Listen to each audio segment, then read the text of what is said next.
Hi, I'm Daniel, and the first season of I Arlo recently released on Netflix, and I will review it.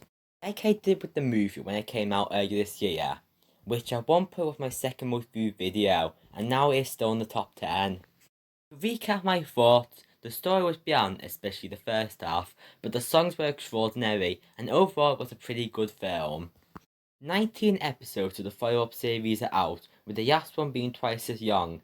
And before I saw them, I had mixed feelings on how this could improve the franchise or derail it, mainly on how the characters were handled and whether they'll develop more.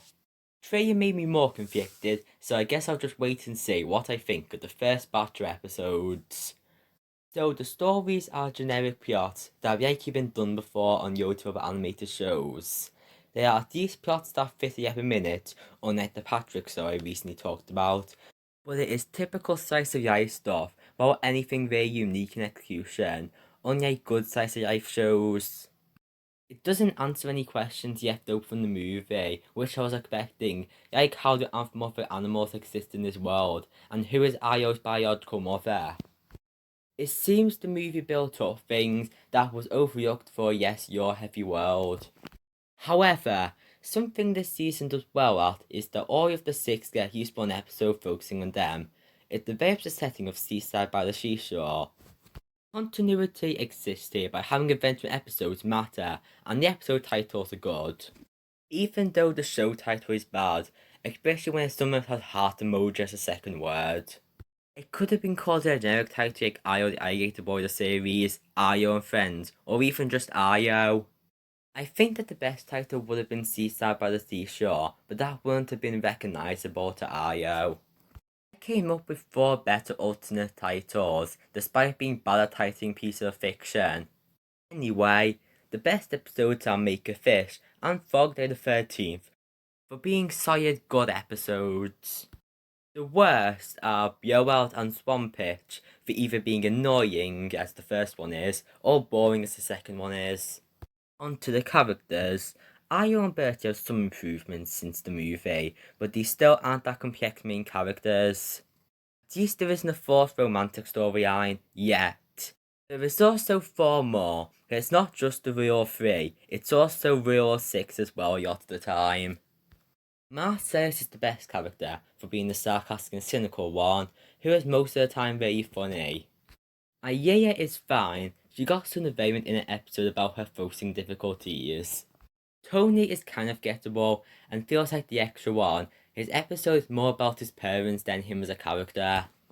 Finally, I don't like Felicia, mainly because I barely like them type of characters and I find her annoying. Hanzo is still good here, even though he's massively superior in the movie, when he was a more serious character in the story. Here he is mainly Aryo's father and a rich guy. Then Aunt Ted May, who was in the trailers a lot, but her return was only properly in the last episodes. There is some other recurring characters in the town, but no notable new characters. It's a typical cast you will find in a show like this. The animation is weaker than before, for being TV show not movie, but it is fine looking.